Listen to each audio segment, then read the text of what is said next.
Sa lahat ng mga kaibigan at mga kamag-anakan, muli pong ipinababatid ng pamilya ng namayapang si Ignacia Dancel Magdirila o Ate Edna ng Barangay Florida sa bayan ng Maria Aurora sa Aurora Province, na ang kanyang labi ay ihahatid na po sa huling hantungan ngayong araw ng Linggo, May 31, 2026, ganap na alas 2 ng hapon sa Maria Aurora Public Cemetery sa Barangay Quirino, Maria Aurora, Aurora. Mula sa kanilang tahanan sa Barangay Florida ay dadalhin muna ang kanyang labi sa United Methodist Church, Barangay 2, Maria Aurora para sa funeral mass, bago ito dalhin sa Barangay Quirino, Maria Aurora Public Cemetery upang ihimlay. Ang yumaong si Ignacia Dancel Magdirila o Ate Edna ay may bahay ni dating konsehal ng bayan ng Maria Aurora na si Jeremias Jerry Gatas Magdirila Sr. Si Ate Edna ay pumanaw po sa high blood dito lamang May 25. Siya po'y isinilang noong February 14, 1947 at tubong Llanera, Nueva Ecija. Pumanaw siya sa edad na 79 o 79. Ang kanyang mga anak na naiwan ay sina Sharon Rose, Jeremias Jr., Ligaya at Jack Jack. Si Ate Edna po ay matagal na nagturo sa Wesleyan University Philippines, Aurora at nag-retire. Siya rin po ay kasapi ng United Methodist Church. Napanganay sa magkakapatid. Ang kanyang mga kapatid ay sina Rudy, Feli, Aida, Ami, Boy, Mila at Nita. Pasasalamat po ang ipinaabot ng kanilang buong pamilya, ng kanyang naulilang pamilya sa lahat ng mga tumulong at nakidalamhati. Nagpapaabot na rin po ng taus-pusong pakikiramay ang NSK TV channel at ang inyong lingkod.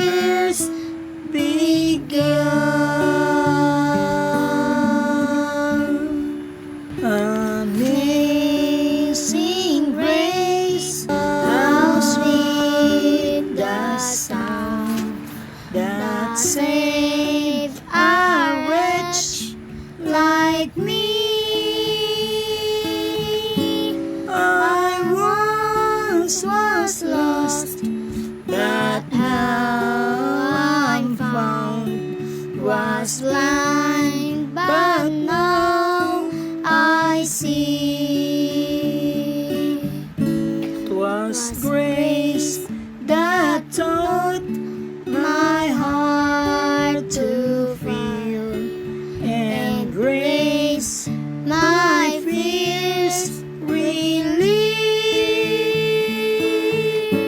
How precious did that grace appear, the hour I first believed.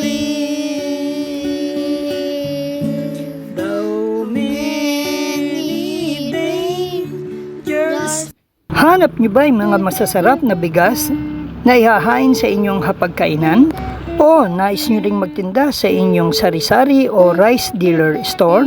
O mag-online rice business? Halina kayo dito sa Charan Ladja Rice Retailing na laging handang pagsilbihan at tulungan kayo.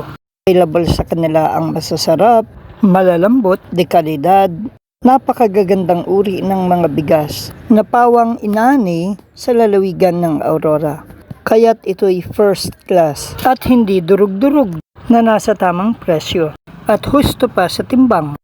Ang Sharon Rice Retailing ay matatagpuan sa Barangay 4 sa bayan ng Maria Aurora sa Aurora Province, sa Mangasar Street, corner ML Quezon Street, patungo ng Maria Aurora Public Market. Ang Charan Ladja Rice Retailing ay kompleto sa dokumento at business permit. Makabibili sa kanila ng wholesale at retail price. Sila ay namimili rin ng mga aning palay sa magandang presyo. Maaari silang tawagan sa 0991-835-8153. Sila ay bukas mula umaga hanggang alas 8 ng gabi. So ano pang hinihintay nyo? Bili na! Tale as old as time, true as it can be. Barely even friends, then somebody bends unexpectedly. Just a little change, small to say the least. Both alike are scared, neither one prepared. Beauty Para sa NSK News ng NSK TV Channel, Narciso Co reporting.